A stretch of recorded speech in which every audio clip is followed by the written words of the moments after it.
Olá, graça e paz, tudo bem? Seja muito bem-vindo ao projeto Auxílio ao Mestre. Eu sou o presbítero Mauro Lúcio e semanalmente estamos produzindo conteúdo para auxiliar os professores e as professoras da Escola Bíblica Dominical das nossas igrejas. Hoje, no projeto Auxílio ao Mestre, nós estaremos estudando mais uma lição desse trimestre tão abençoado em que nós estamos aprendendo com o livro dos reis, os reis bons e os reis maus, entendendo a misericórdia de Deus para com Israel e os ensinamentos que Deus trouxe para este povo, mesmo em tempos de apostasia. Hoje nós estaremos estudando a lição de número 12, o reinado de Josias. Leitura bíblica encontra-se no livro de 2 Reis, capítulo 22 em diante. Sucedeu, pois, que no ano 18º do rei Josias, o rei mandou o escrivão Safã, filho de Azalias, filho de Mesulão, à casa do Senhor, dizendo: sobe a Ilquias, o sumo sacerdote, para que tome o dinheiro que se trouxe à casa do Senhor, o qual os guardas do umbral da porta ajuntaram do povo, e que o dê na mão dos que têm o cargo da obra e estão encarregados da casa do Senhor, para que o deem àqueles que fazem a obra que há na casa do Senhor, para que reparem as fendas da casa. O rei Josias pode ser definido como um verdadeiro evangelista do Antigo Testamento. Tão logo soube da ira de Deus para com o pecado da nação, ele se humilhou diante do Senhor e alcançou o perdão divino. A seguir, realizou reformas religiosas a fim de restabelecer o culto ao Senhor, fez a primeira pregação da lei de Deus diante do povo, celebrou a maior Páscoa já realizada por um monarca. Antes de ser recolhido pelo Senhor, Josias, em todos os seus feitos, expressou sua gratidão a Deus pela salvação e lutou para que muitos outros também fossem salvos. Josias repara o templo. Nesse tópico nós vamos compreender as primeiras ações de Josias enquanto monarca. Ele priorizou o restabelecimento do culto ao Senhor, uma vez que o templo já estava fechado, abandonado, se encontrava em ruínas, e ele cuidou de todos os preparativos para a reinauguração do templo, a restauração, a reinauguração, e ele realizou posteriormente aquilo que foi a primeira pregação, a mensagem após a abertura do templo. Achei o livro da lei no templo do Senhor. Judá havia passado um período tenebroso que durou mais de meio século. Sob as lideranças de Manassés e Amon, a nação mergulhou nas mais densas trevas. Neste período, a cegueira e a inversão de valores eram tão grandes que os sacerdotes sequer conheciam os mandamentos de Deus. O livro sagrado foi achado por acaso dentro do templo. Ele estava ali abandonado por quem deveria ensiná-lo. A espiritualidade do crente pode ser medida a partir da sua interação com a Bíblia. Se esta for deixada de lado, este será apenas mais um templo vazio e sujo com as imundícies deste mundo.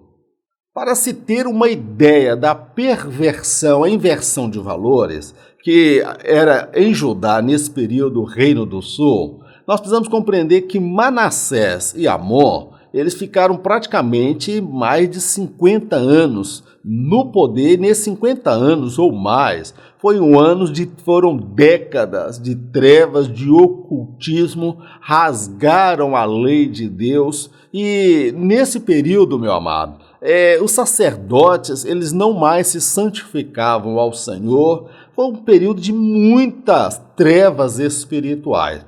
Neste período, esta cegueira e a inversão de valores, elas eram gritantes, a ponto de até os sacerdotes sequer conhecer a lei de Deus, porque conforme nós observamos, o livro da lei de Deus foi achado por acaso.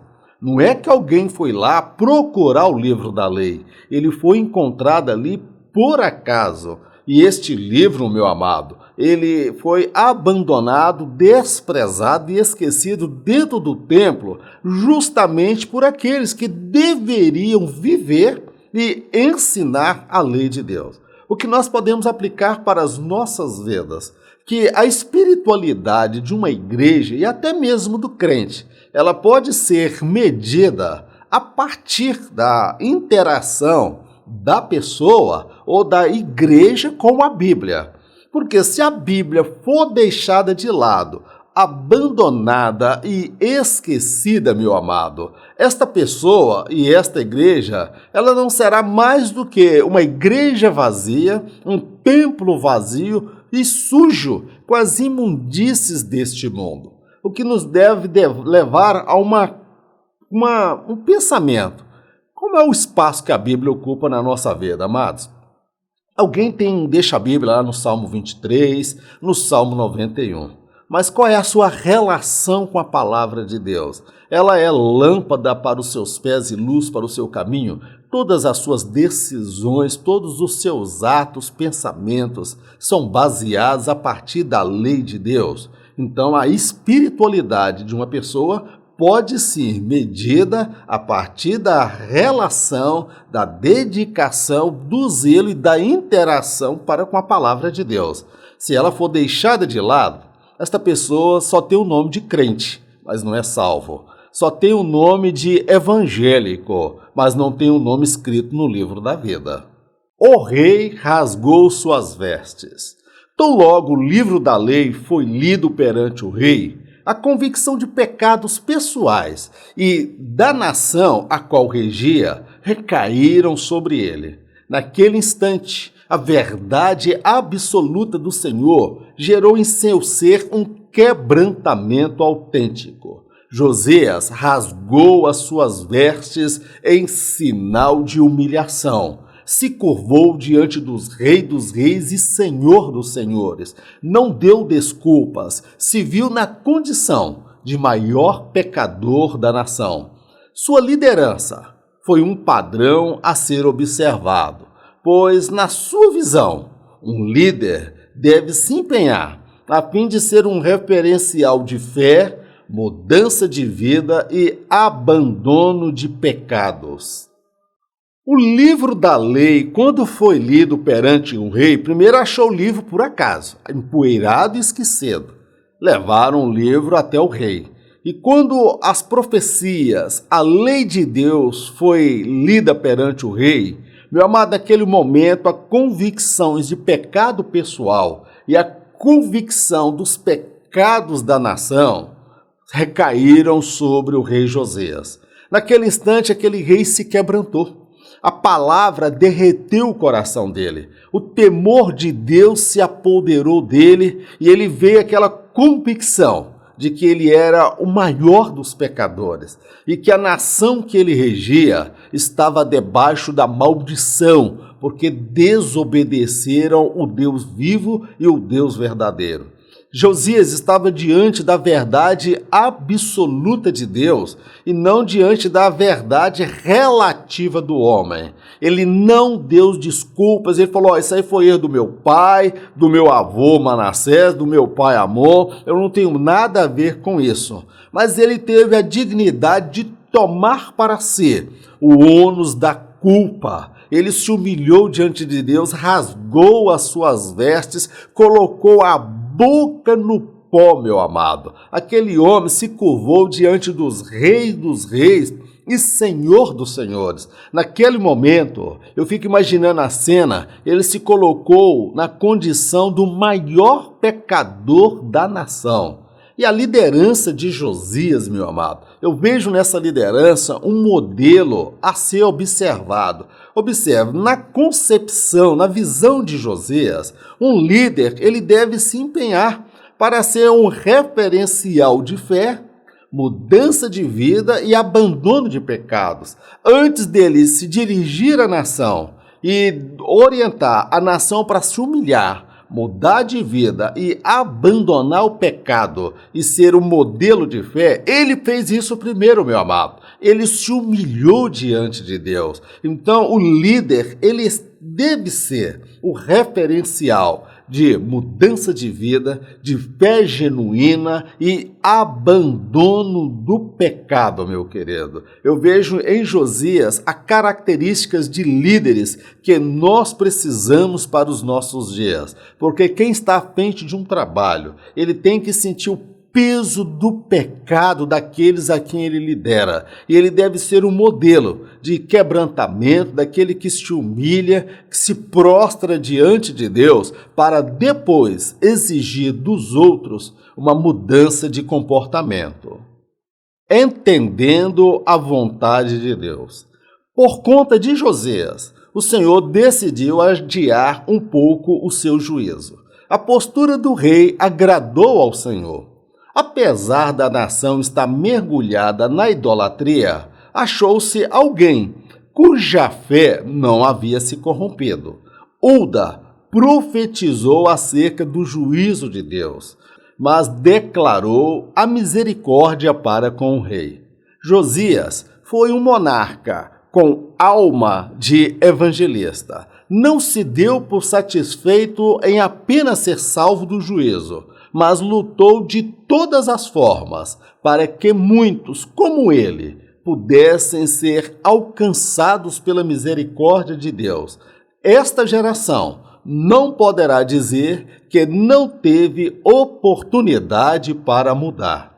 Após a leitura do livro, o rei Josias compreendeu que era preciso consultar a Deus. Era preciso ouvir a voz de Deus. Ele tinha convicção que a ira de Deus havia se acendido contra aquele povo.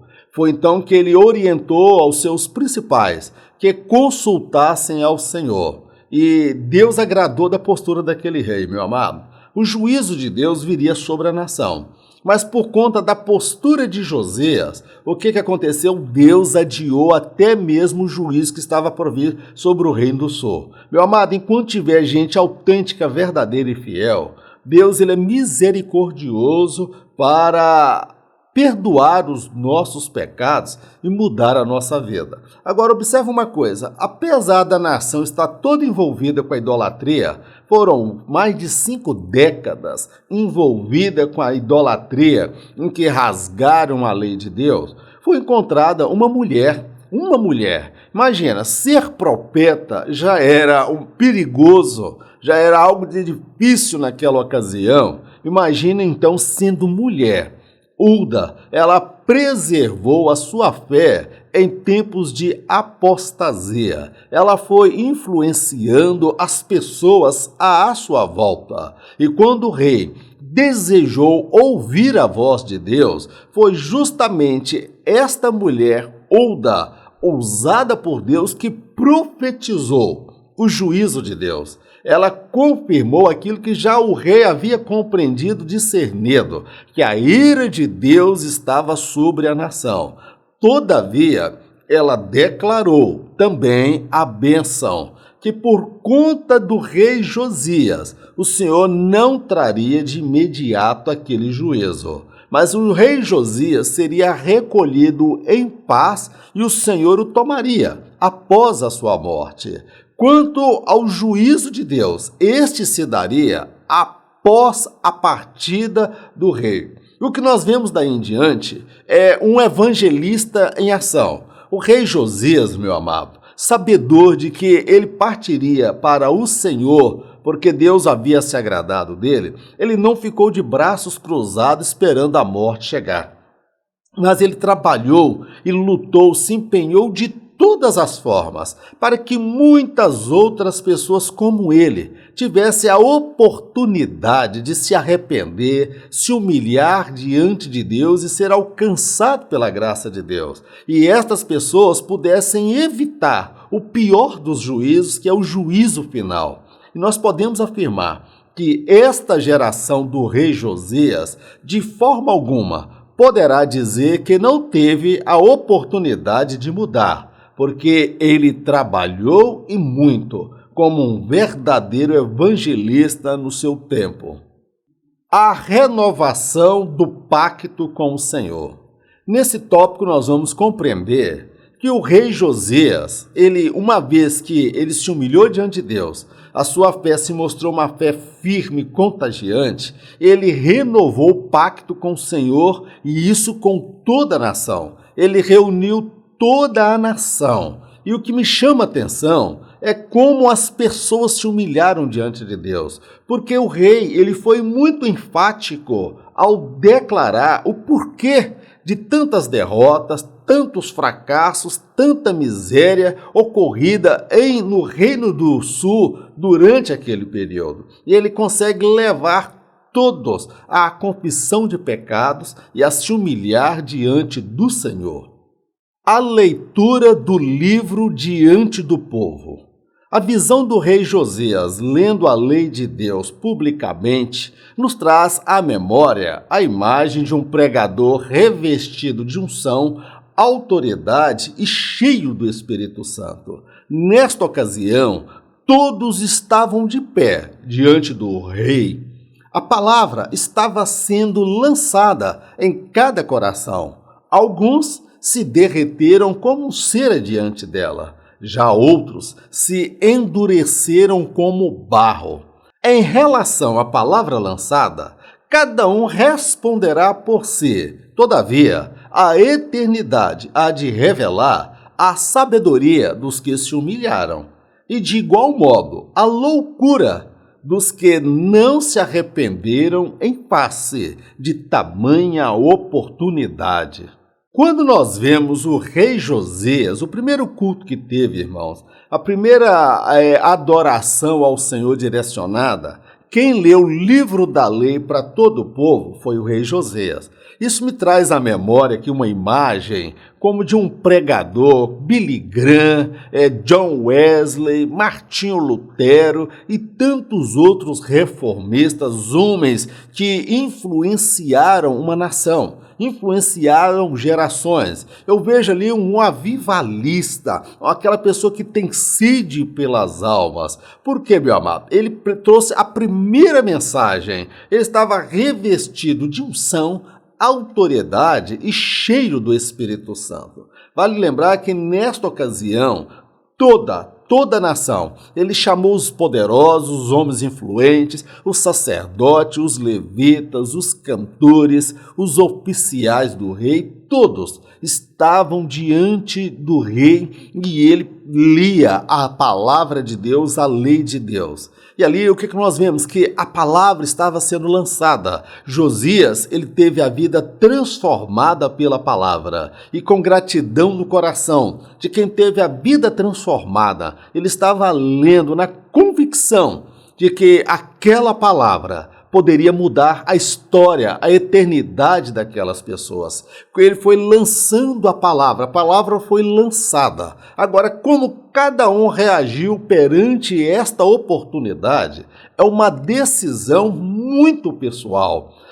Nosso papel é pregar a palavra, ensinar a palavra, comunicar a mensagem do Evangelho, porque o Evangelho ele é o poder de Deus para a salvação de todo aquele que crê. Agora, quantos vão se render? Quantos vão aceitar a palavra? Aí é uma decisão pessoal. Fato é que naquele dia, eu acredito plenamente que muitos como Josias se humilharam diante de Deus. Deus, nós pecamos contra o Senhor.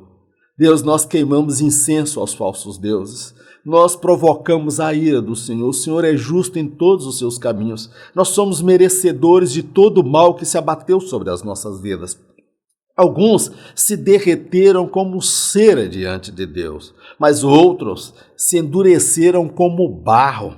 Muitos estavam ali somente o corpo, mas a mente, o coração estava longe dali. Estava até com descaso, estava ali por conta daquela questão do formalismo, para falar que estava junto. Agora, a eternidade há de revelar, meu amado, a sabedoria dos humildes, porque a Bíblia fala que o temor do Senhor é o princípio da sabedoria. Muitos naquele dia tiveram as vidas transformadas, foram impactados como Josias pela palavra de Deus, mas muitos agiram como loucos, como nécios, endureceram o coração e não se arrependeram diante de tamanha oportunidade. O rei Josias, ele trabalhou, se empenhou para que todos pudessem ter acesso à palavra, se sujeitarem à palavra. Como cada um reagiu é uma decisão pessoal que somente a eternidade há de nos revelar. A destruição dos ídolos. Diferente do avivamento ocorrido nos dias de Ezequias, onde o povo mesmo queimou os ídolos, isto não se deu com a geração dos dias de Josias. Ele percorreu toda a nação, a fim de destruir todos os altares e ídolos dos falsos deuses. Destituiu todos os sacerdotes que agiram como mercenários, os quais queimavam incensos a Baal e em nada se preocupavam com a vida moral e espiritual da nação. Quem quer, de fato, fazer a vontade de Deus, achará muitos insatisfeitos e revoltados com a postura de um crente fiel que deseja agradar ao Senhor em tudo. O avivamento dos dias de Josias, ele difere do avivamento que ocorreu nos dias do rei Ezequias. Vamos lá. No período de Ezequias, o avivamento foi tão grande e a Páscoa que ele celebrou foi a maior Páscoa da história. Você observa o seguinte, que nos dias de Ezequias, as pessoas tomaram a decisão, após experimentar a glória de Deus, as pessoas foram lá e quebraram todos os altares, colocou fogo, destruiu tudo.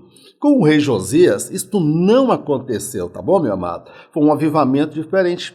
E aí nós vamos perceber, ele leu a palavra perante o povo, se voltou para o Senhor, e não há um outro rei que se voltasse para o Senhor, que se convertesse ao Senhor de todo o seu coração, de toda a sua alma, com toda a sua força e com todo o seu entendimento. Isso nos mostra que muitas vezes o pastor da igreja pode ser um autêntico homem de Deus e a membresia não dar ouvidos a uma mensagem genuinamente transmitida por um homem de Deus.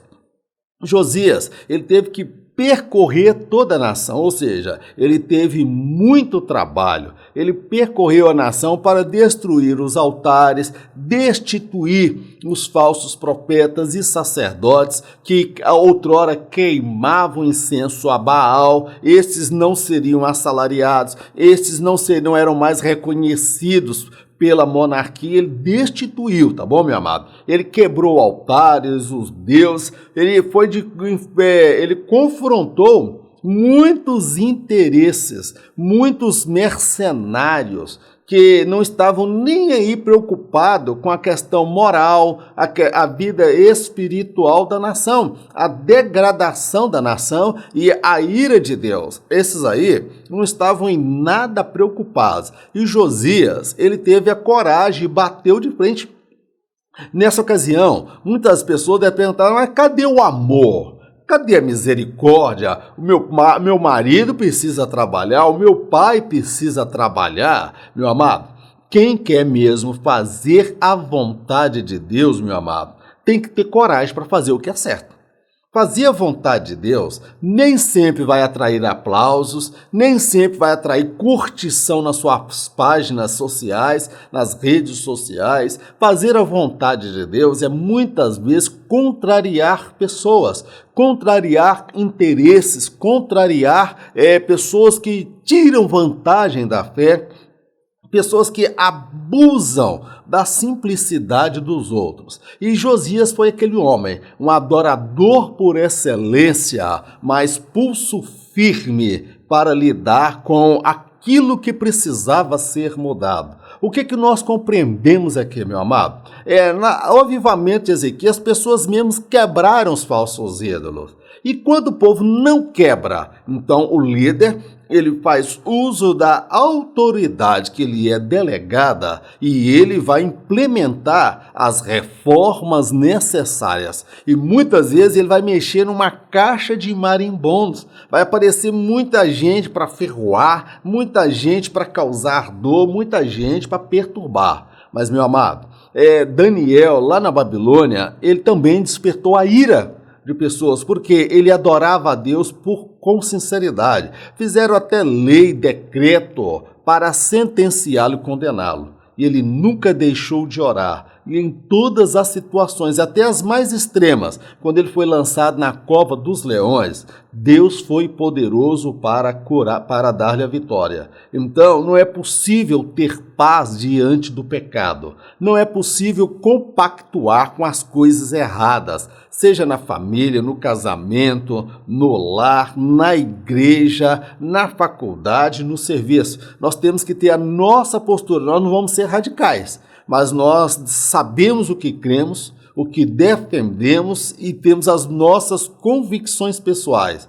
Muitos de nós serão taxados de cafona, careta, quadrado, bobo, ultrapassado, arcaico e obsoleto. Esses adjetivos sempre virão, mas Josias ele não importou para nenhum adjetivo.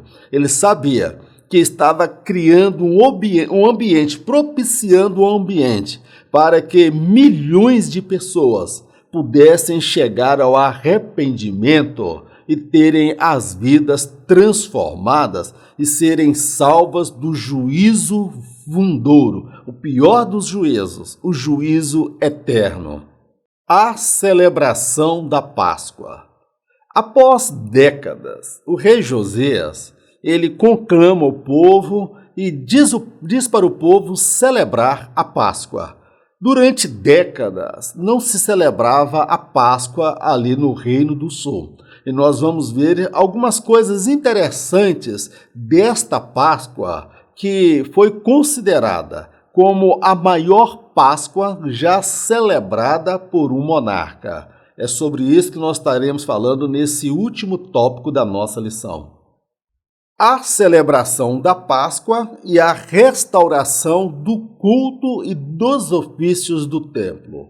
Após 18 anos de combate à idolatria, finalmente os frutos começaram a surgir. As reformas religiosas feitas pelo rei foram profundas. O ofício dos sacerdotes, levitas e cantores foram restabelecidos em toda a nação. Como resultado, a Páscoa celebrada por Josias entrou para a história como a maior já celebrada por um monarca. Josias foi um reformador à frente do seu tempo. Sua coragem, seu zelo e devoção para com o Senhor destacaram-no entre os reis mais bem-sucedidos da história em Israel. Para Josias não foi nada fácil, meu amado, o trabalho que ele fez. Como já dissemos, nós precisamos ter em mente. Tratava-se de um homem que foi transformado, impactado pelo poder da palavra de Deus. Quando a lei de Deus foi lida diante dele, ele se humilhou diante de Deus e teve a vida transformada. Ele havia experimentado o quão poderosa é a palavra de Deus.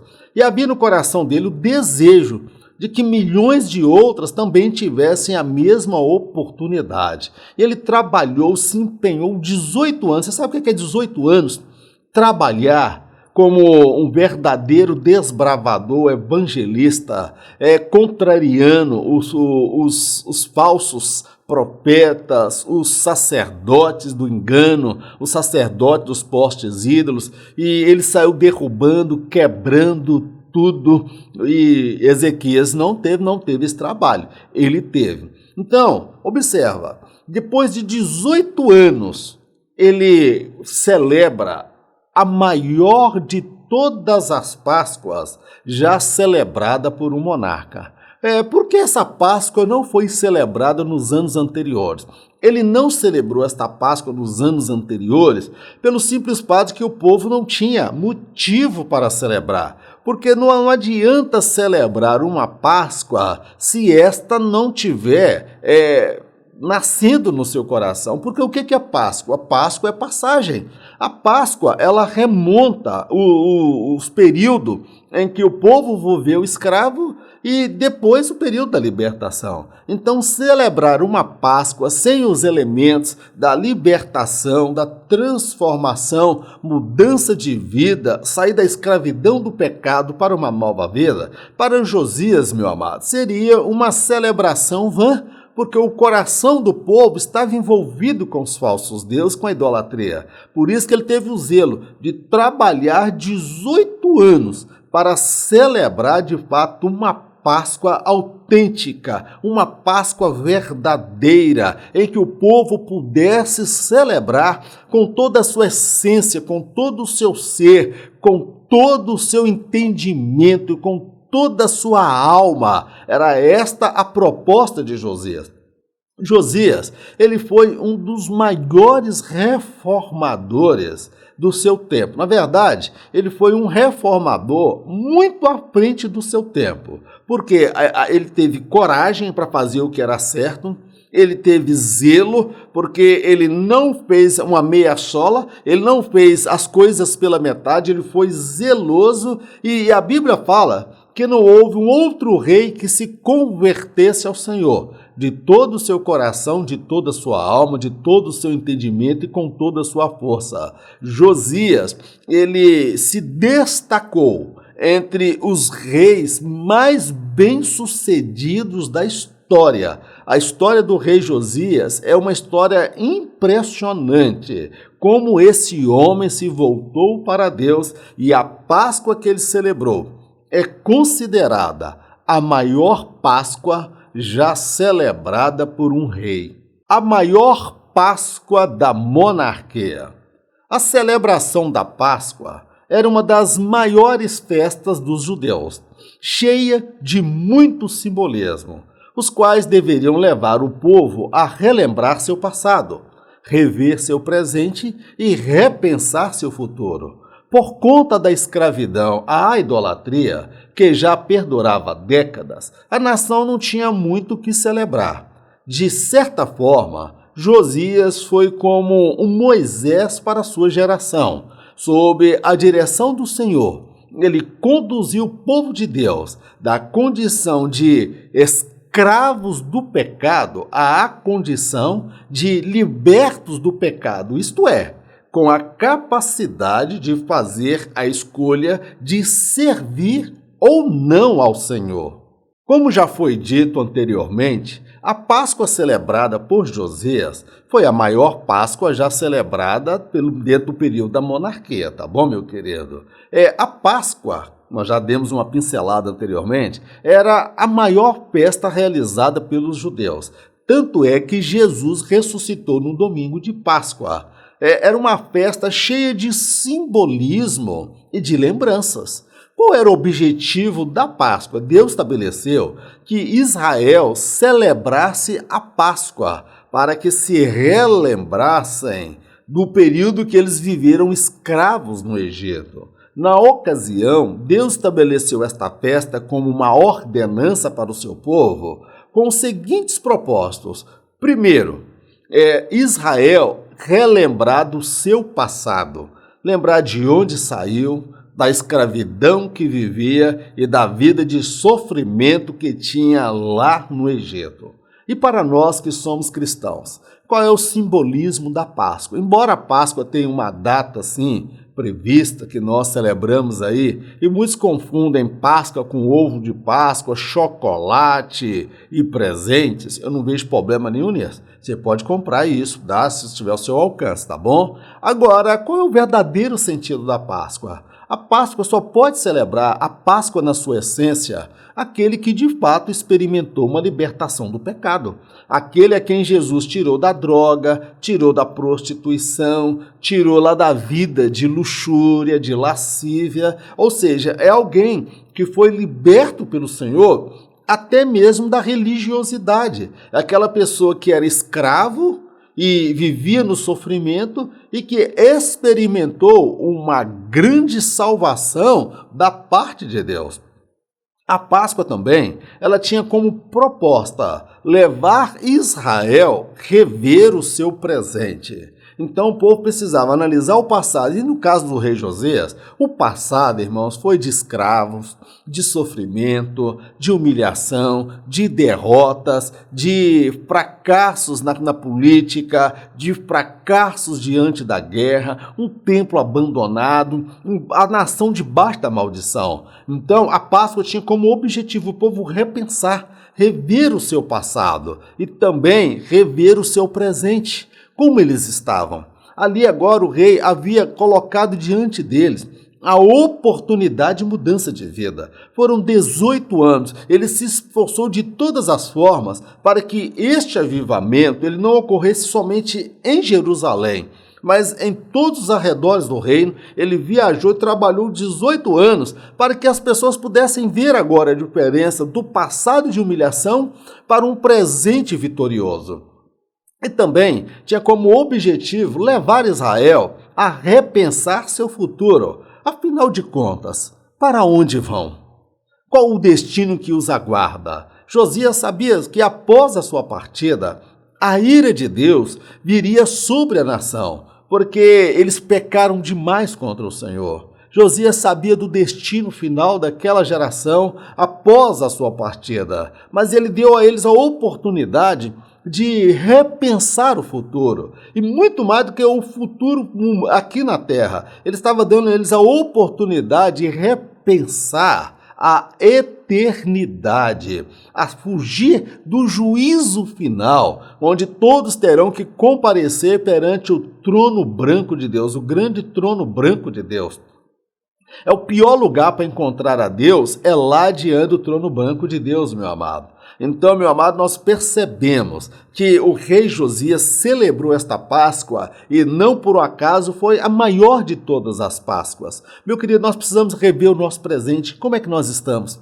Estamos em comunhão com o Espírito Santo? Estamos aguardando a volta do Senhor? Estamos com as nossas vestes brancas e o azeite sobre a nossa cabeça? Ou nós estamos na condição das virgens loucas, daquelas que aguardavam a vinda do rei, a vida do príncipe, do amado, do noivo, mas não tinham azeite na botija. A Páscoa, esse estudo, que ele tem por objetivo de nos levar a rever o nosso passado, de onde Deus nos tirou, avaliar o nosso presente e rever o nosso futuro, repensar, na verdade, o nosso futuro, o que está reservado para nós. Eu tenho certeza que você quer morar no céu, como eu também quero morar no céu.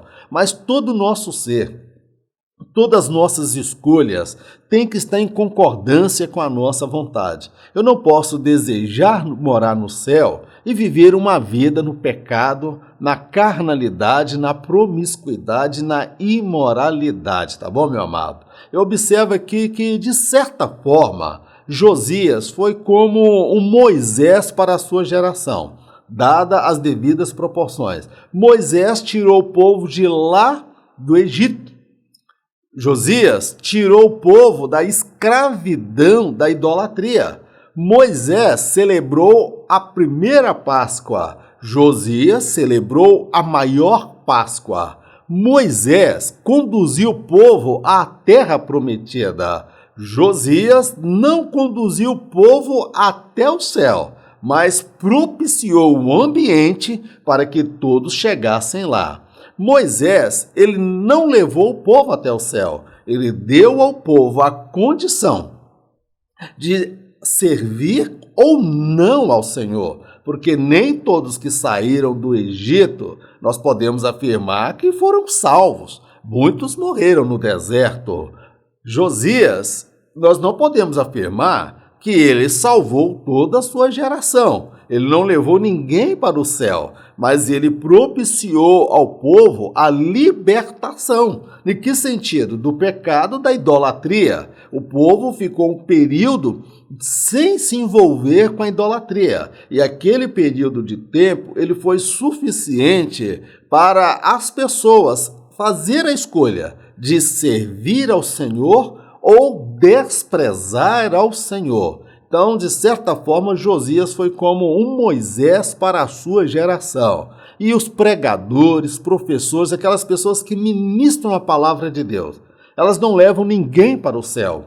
Elas propiciam um ambiente favorável, uma mensagem para que as pessoas façam suas escolhas, tomem a decisão de servir ou não servir ao Senhor. Josias, ele teve o coração quebrantado diante da palavra, foi transformado, salvo pela palavra, liberto pela palavra, transformado pela palavra. E ele se esforçou de todas as formas para que a sua geração tivesse a mesma oportunidade. Glórias ao nome do nosso Deus. Bem, meu amado, chegamos ao término de mais uma escola bíblica dominical do nosso projeto aqui Auxílio ao Mestre. Para você que participou, eu quero lhe fazer um convite muito especial. Eu quero te convidar a fazer parte do grupo dos 300. Observe, nós temos aí mais de 28 mil pessoas inscritas no canal. Eu não tenho a pretensão de ser ajudado por todas as 28 mil pessoas do canal. Estamos há 6 anos aproximadamente produzindo conteúdo voluntariamente, sem nenhum apoio de nenhuma igreja, de nenhuma instituição. É um trabalho feito pela fé. Eu gostaria que você fizesse parte desse grupo. Por qual razão? Esse material que você viu aparecendo aí no monitor, em várias vezes, a gente compartilha esse material em PDF para as pessoas que fazem parte do grupo dos 300.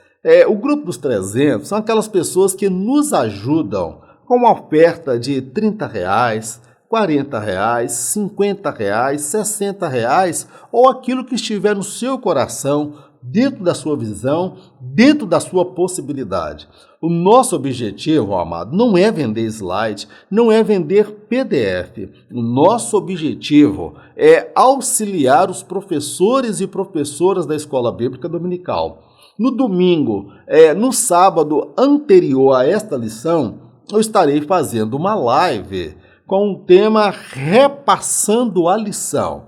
Nesta ocasião, estarei aplicando esta lição, apontando outros pontos de vista que não foram talvez possíveis de serem apontados aqui. Então, nossa proposta é, na véspera de domingo, no sábado, estarmos ministrando esta lição com os professores que se sentirão mais preparados. Então, nós estamos realizando vários outros projetos e eu dependo da sua ajuda. Eu te convido em nome de Jesus. Se você compreende que esse projeto ele é de Deus, tem abençoado a sua igreja, o seu ministério, ajude-nos, faça parte dos 300. Você, de repente, não é professor e nem professora da escola bíblica, mas você pode me chamar no privado, tem o meu telefone no rodapé, e eu vou enviar para você esse material. Você vai poder compartilhar com o seu professor da escola bíblica, com o superintendente da escola dominical, e você vai poder compartilhar com o seu pastor, com o seu irmão, com o familiar, ou seja, com pessoas que estejam envolvidas no ministério da palavra. Assim fazendo, você vai estar me abençoando, me dando condições para prosseguir com esse projeto e abençoando a obra do Senhor. Amém, meu querido? Vamos orar? Eterno Deus, nós te agradecemos por mais esta oportunidade que o Senhor nos dá de aprendermos da tua palavra. Meu Deus, Josias, teu servo, ele foi impactado pela palavra. A palavra arrancou dele, meu Deus, toda a altivez, todo o eu, porque ele era monarca. Meu Deus, a palavra o despiu diante do Senhor. E diante da tua palavra ele se humilhou. Ele colocou a boca no pó. Ele estava convicto dos próprios pecados e dos pecados da nação. Ele trabalhou de todas as formas para que milhões de outras pessoas também fossem impactadas pela tua palavra.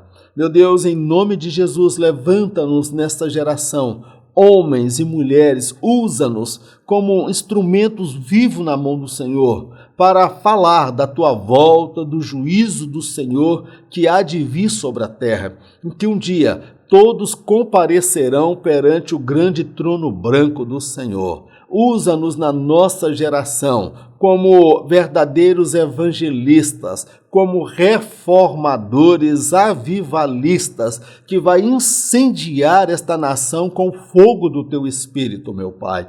Toma a nação brasileira nas tuas mãos, toma o governo, as autoridades constituídas, que todos sejam guardados, protegidos pelo Senhor. Pai, nós colocamos esta causa nas tuas mãos e já te agradecemos, certos da resposta no nome do Senhor Jesus. Amém, Senhor. Que o grande amor de Deus, a graça do nosso Senhor e Salvador Jesus Cristo, as doces consolações do Espírito Santo de Deus, seja com todo o povo de Deus, não somente hoje, mas para todo sempre. Em nome de Jesus, amém. Glórias a Deus. Em caso de arrebatamento, eu não estarei aqui para ministrar a próxima lição.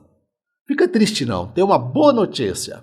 Em caso de arrebatamento, nem eu e nem você estaremos aqui para a próxima lição. Em caso de arrebatamento, eu encontro com você por sobre as nuvens, aleluia. E sabe quem é que vai estar lá em cima, no alto, esperando por nós?